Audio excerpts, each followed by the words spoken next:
Oi, pessoal. Eu vim falar hoje que aquele famoso experimento da fenda dupla não teve a interpretação correta, principalmente pelo pessoal da espiritualidade. É o famoso experimento da dupla fenda, onde, em teoria, a partícula colapsa a função de onda, né? E o pensamento colapsaria a função de onda, a observação colapsa a função de onda e faz se formar, então, uma partícula. Muito utilizado este exemplo pelo nosso querido professor Hélio Couto, né? Mas o que eu quero dizer é o seguinte: esse experimento teve uma interpretação incorreta dele, e a gente vai ver aqui a que seria a interpretação correta. Não que esse exemplo não possa ser utilizado pela espiritualidade, pelo autoconhecimento, como função que a gente cria a nossa realidade. Eu até acho que esse experimento vai abranger até mais do que a concepção atual dele, de que colapsamos a função de onda, transformando em partícula, transformando em realidade. Essas informações que venho trazer para vocês foi através dos meus estudos do físico Nassim Haramein, o físico famoso por unir a ciência e a espiritualidade. Então, eu não vou dizer que esse experimento é errado, que ele não funciona, não, mas a correta interpretação é outra. E isso pode te auxiliar nesse teu processo de sintonias de realidades às quais viver, tá? Porque o experimento ele diz que a partícula quando ela é observada, ela muda o comportamento e passa a agir como partícula, né, definindo uma realidade. E esse experimento ele é assim, a luz vem, passa por uma fenda e segue para o outro lado, né, atingindo a parede como se fosse uma partícula, né? Ele não atinge a parede como se fosse uma onda. A partícula passa reto para a parede, né? E ele passa pela fenda e vai reto. Mas aí quando eles colocaram duas fendas e lançaram uma partícula, que no caso é um fóton de luz, esse fóton ele foi passar pelas duas fendas. Só que o que os cientistas viram é que quando ele passa pelas fendas, cria-se do outro lado um padrão de ondas, um padrão de interferência, um padrão de ondas. Então eles pensaram, como que uma partícula, que é uma partícula só, vai criar um padrão de ondas do outro lado ao passar por duas fendas? Então, a conclusão que muitos cientistas chegaram é de que, ao chegar próximo às duas fendas, a partícula passa tanto por uma quanto pela outra, interage com ela mesma de forma a formar um padrão de onda. E que quando então isto é observado, não fica mais aleatório e a partícula volta a se comportar como partícula em vez de onda, né? Ela volta a definir por qual lado ela passa a partir da observação. O que muitas pessoas concluíram que a observação interfere na partícula, né? Só que não é verdade. Para começo de conversa, não existem partículas. As partículas são ondas. Então não tem como colapsar a função de onda. Porque as partículas são ondas, partículas não são sólidas, elas são vibrações. Ainda mais a deste experimento, que é uma vibração de luz, é um fóton, um experimento com a luz. Então a luz ela é uma onda, e é por isso o erro na interpretação dos cientistas. Porque eles acreditam que a partícula é sólida, é uma bola de boliche, e que ela, ao passar por esse experimento, ela, como que reage como onda? Só pode ter escolhido passar pelos dois lados ao mesmo tempo, interagido com ela para criar um padrão de interferência e parecer que é uma onda do outro lado. Só que toda a partícula é uma onda. Por que que nessa primeira fenda a partícula parece se comportar como partícula, chegando com a maior intensidade reto?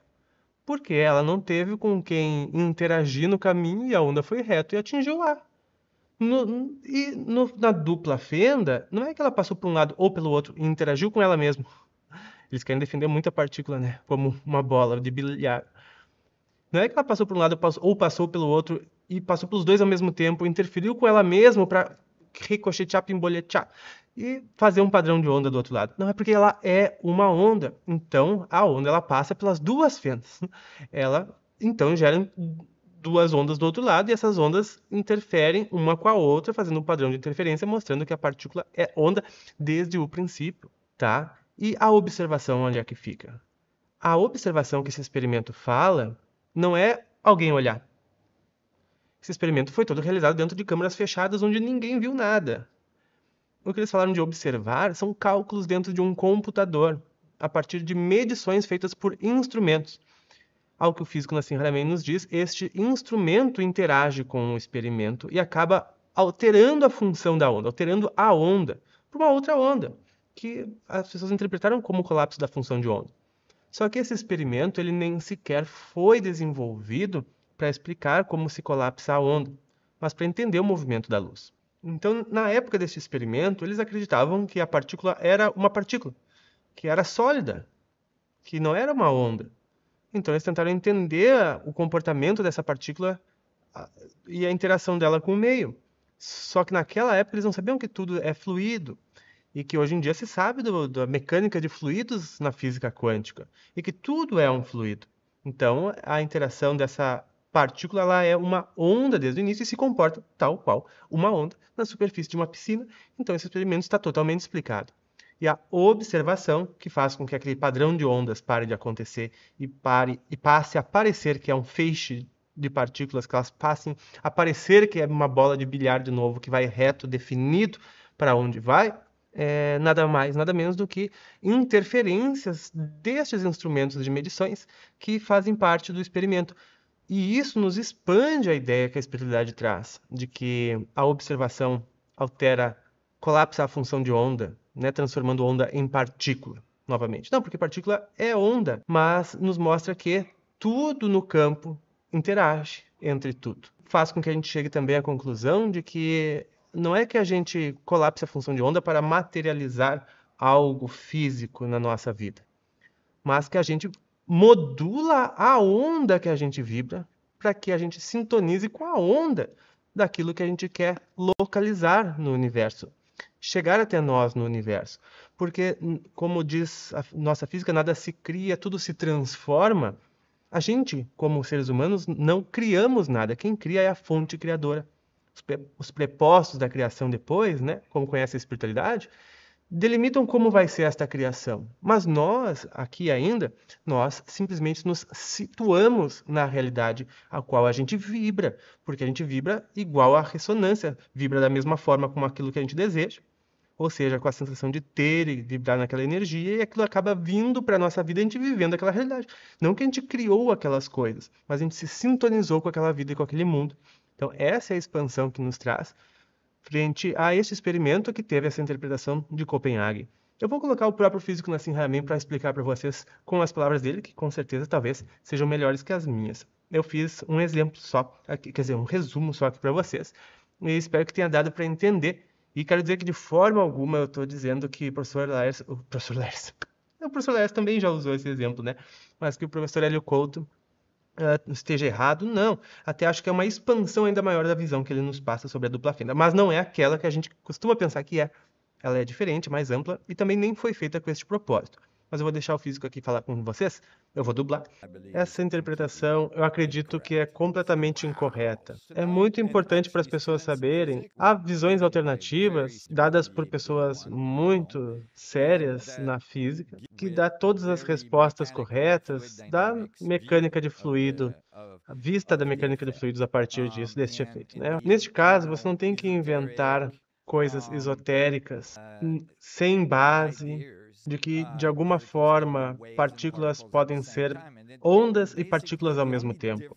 Na verdade, a única diferença na interpretação é mostrar que, na verdade, quando uma partícula se move, ela se move em um campo, então gera ondas. Que nem um golfinho no oceano. É uma partícula ou é uma onda? Sim, mas não de uma forma esotérica.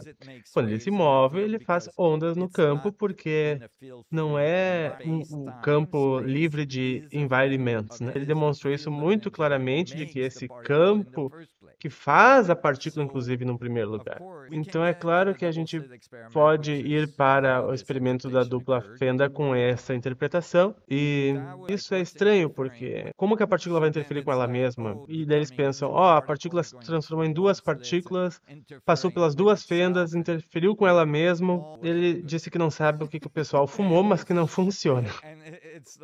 E é claro que os cientistas do tempo tentaram medir exatamente por qual fenda a partícula foi e como se deu esse padrão de interferência em si. Mas quando eles tentaram colocar um instrumento de medição, eles perceberam que quando eles colocaram ele lá, eles passaram a ter pontos no quadro, então mudou o resultado. Então, a interpretação foi, oh meu Deus, quando nós tentamos medir por qual fenda passou a partícula, e isso não é uma medição feita por alguém observando, mas é feita por um computador onde ninguém está olhando de fato, mas quando tentaram medir, teve um resultado diferente. Isso nos traz a uma série de equações onde descreve o colapso da função de onda, da função de onda quântica, fazendo partículas. Mas se você pegar a analogia do golfinho no oceano, e quando a partícula está se movendo, ele faz ondas no oceano, né? Então, quando a gente tem uma fenda, a gente tem o ponto, porque o golfinho só vai por uma fenda, né? Se você tiver duas fendas, então a forma como a partícula vai pela segunda fenda interfere com a partícula e produz um padrão de interferência. Então, se você colocar um objeto para medir o que está acontecendo ali, se você adicionar medição, objeto de medição, esse objeto está fazendo ondas no campo. Então, está cancelando as ondas que a partícula está fazendo. E então, você tem o terceiro resultado. Mas não é algo esotérico, é a observação que está mudando. É apenas o fato de que tem algo no campo fundamental de energia que interage com todas as coisas, que conecta todas as coisas. Então, todas as pessoas do mundo espiritual vão dizer: puxa, você está nos tirando essa possibilidade de que a consciência está envolvida. E ele está dizendo: não, primeiro de tudo, o modelo tradicional diz que nada, que não há equações que falam sobre consciência. O próprio experimento disse que não era nada para prever a consciência. O modelo normal ele diz que a onda de forma colapsa em formas aleatórias de coisas, que pode ser qualquer coisa, não tem nada a ver com consciência nas equações do experimento. Ele diz que agora ele tem algo que é muito mais profundo, é algo que diz que todas as coisas estão conectadas através de um campo fundamental. Só que esse vídeo, gente, tem 2 horas e 43 que eu estudei para trazer esse resumo para vocês. Achei que era importante a gente ter essa concepção nos dias de hoje, porque senão depois tu vai falar com alguma pessoa aí, ela vai dizer, não, mas esse experimento não tem nada a ver com isso, e a espiritualidade vai voltar a ficar esotérica, do tipo, de onde é que tu tirou, né? Então assim tu já consegue explicar perfeitamente esse experimento e trazer a abrangência que isso tem dentro da espiritualidade e autoconhecimento. Então, agradeço pela tua presença, nós nos vemos nos próximos. Um grande abraço e até mais!